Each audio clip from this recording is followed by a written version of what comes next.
What is going on, everybody? Welcome back to the channel. We are going to talk about something tonight that has kind of been bugging me and has most definitely been bugging you guys. I don't know what's going on with these particular dealerships and telling people that their fuel systems aren't covered under warranty. We're going to talk about this tonight, and I'm going to show you some of the stuff that we have to look at to determine if your fuel system is under warranty. All right, guys, let's talk.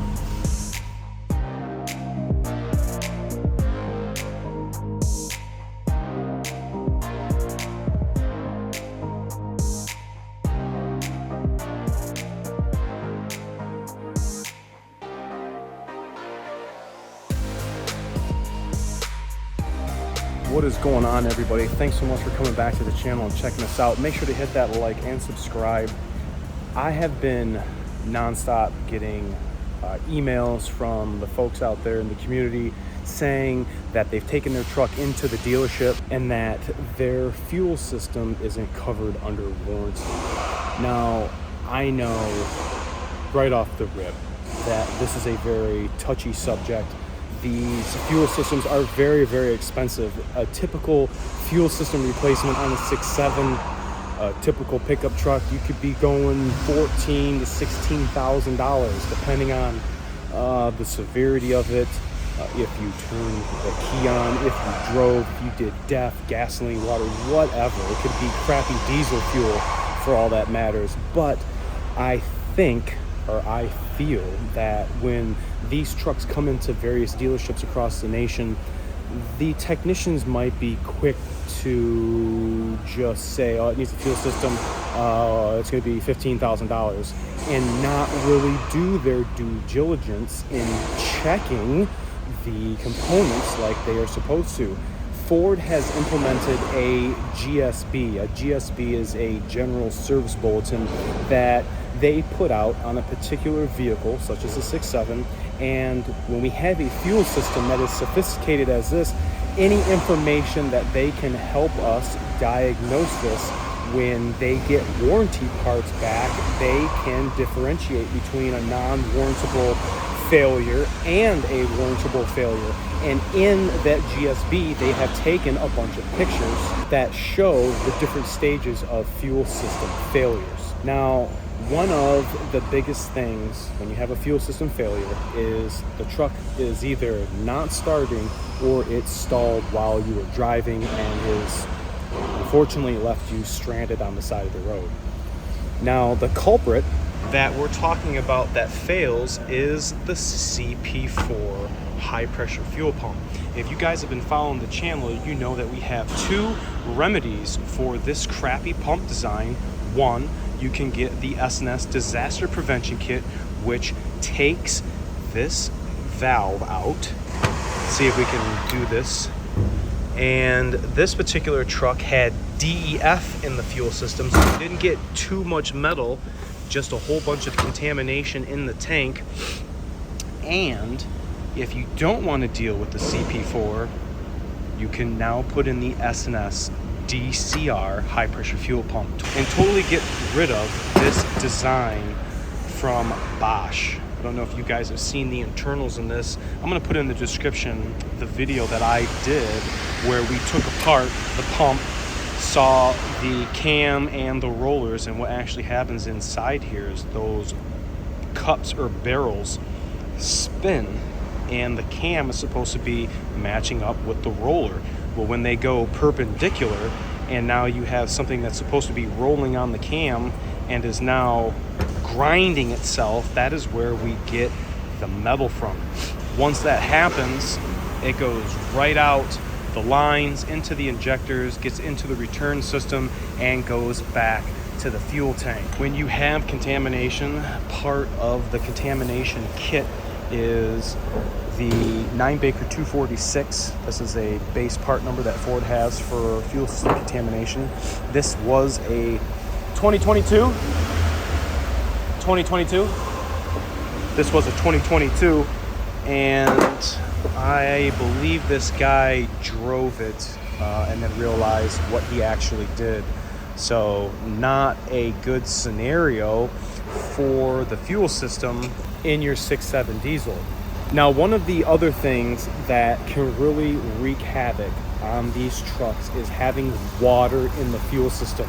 I will put a link in the description where we made a video showing you how to drain the water out of your 6.7, both the steel body and the Alumiduty. This is something you should be doing once a month, not when the water and fuel light comes on, but it is a good habit just to see what's going on in your fuel system. Maybe you didn't know when your wife went to go take or your teenage son went to go take your truck. I'm gonna put some fuel in it for that. Wasn't paying attention to the station that they pulled up at, and now has gotten crappy diesel fuel in your truck. When we pull up to the fuel pumps and we pull up to the gasoline, it says 87, 89, 93, maybe 104. By law, that pump has to have 87. It has to dispense 93 octane. It can't dispense anything else because there are agricultural checks and measure regulations that the gas stations all do. This is something that everybody's got to do. But what is the number when we pull up to the diesel pump? There isn't a number. It just says we're getting diesel. I want you guys to think about that. Do we know that that diesel fuel is even good? We may be pulling up to a station that we frequently use, or I've heard a lot of guys say they've been pulling up to Flying J's or Buc-ee's. I want to check out a Buc-ee's in person. And they're getting high volume stations and they feel good about purchasing fuel there. So it is a good recommendation to check your fuel water every month. It is a good eye into the fuel system to see what is in that lower housing. If it's in that, then you know what is in there is now currently in your tank. Let's go over to my bench, and I want to show you some of the things that I have saved where I did not have to turn them in for warranty. The customer didn't want his parts back, and I've kind of saved these for test purposes and items such as this so I can show customers or owners that are leery about what I am saying. The proof is right here, guys. There's nothing in the fuel system that is going to cause rust other than water. This is the VCV. This is what sits in the high pressure pump. And this is what screws into the driver's side rail. The driver's side rail has three parts. It has the fuel rail pressure sensor. It has this in the back. And if you guys can visualize with me, this is the rail. This line right here on the sidewalk is the rail. The pressure control valve screws in here, and the FRP sensor screws into the front. 1, 2, 3, 4 line fittings. Right here is the orifice that equalizes pressure between the driver's side rail and the passenger side rail. A lot of times we can get that orifice to dislodge and cause some really weird pressure building codes. I've had a P288F, just some real weird DTCs, and it wound up actually being a rail. Now, this particular part is really tricky to replace. Not only is it kind of a pain to undo, but this is actually cutting its sealing surface into the rail when you tighten it. If you can't follow the torque sequence for this, it's a good possibility that you may have a fuel leak, or if this is not sealed correctly into the rail, you could have an internal fluid leak and also have a pressure building problem as well. Now, one of the things that we have to check for is rust, and if I can zoom in here, I know this has been sitting on the bench for some time, but this right here is not supposed to be rusted. Let me see if I can wipe that dirt off. Oh, I think you guys get the point. Right in here. Let me wipe it off with a rag. Let's see here. All right. This came out of a 650, 750, and this was its PCV, that's a no bueno. This below the O-ring where my finger is exposed to the atmosphere. You have rust here, no problem. If you have rust on this side of the O-ring, that means that is in the fuel system, and that is a no good. So let's check out the GSB. This is something I think everybody can really view. It's not proprietary information, but there's a good picture right here showing you the rust. Now, what I am kind of concerned about is the fact that we as in all Ford dealerships, we as in all Ford technicians have the ability to see all of this information. Now, we should be looking at that general service bulletin and taking the part out that we pulled out of the truck and comparing, contrasting to that picture.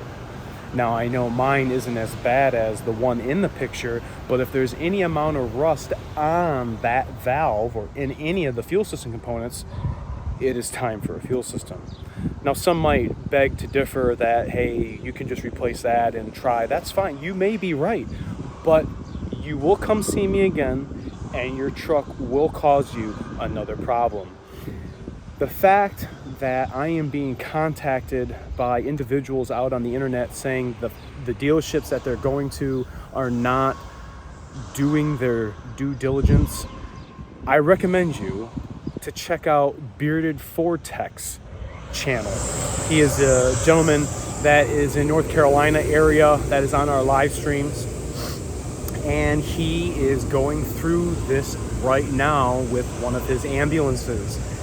Bearded Fordtrucks was at the dealer. Bearded Fordtrucks knows about this side of the fence. The dealer that is repairing his ambulance does not know he has been on this side. So Bearded Fordtrucks has a little bit of an upper hand because you're not going to be pulling the covers over our eyes. That's not how this works. Anybody who is bringing a fuel system type repair in for service, there should be no reason why you should not be asking to see those parts. If I'm going to give you $10,000-$15,000, you better show me the evidence of the rust. I want to see the Lisa Frank metal glitter paint that is in my CP4, and we're going to discuss a repair plan. You're not going to intake my vehicle, see that I have a P0087, and immediately say, yep, it needs a fuel system. Well, what happens if this fuel system failed because of not having a contamination issue? That's the point I'm trying to make. I want to bring this to light. I want you guys to be educated. I want you guys to know when you go to the dealer, you have some stuff in your arsenal to talk about, because this is happening way too much. And those technicians out there know who you are. And that shouldn't be happening. That's what's giving us dealer guys a bad name. I'm going to take my truck to the dealership. I'm so sick and tired of hearing that. We are not all crooked. There are some crooked stores. Unfortunately, that's just how it is. And in all avenues, there's crooked stores, crooked companies. It's just how this society is. But what I am here to do today is to set some things straight, show you guys verbatim, this is what we have to look at. This is what you should request to see when you bring your truck in for a fuel system repair. Let me know if this helped you. If you guys have any questions, feel free to reach out to the email. My email is always in the description. Don't ask how to get a hold of me. Check out the description. Make sure to hit that like, comment, sub, share, and I will catch each and every one of you guys next time. I'll see you.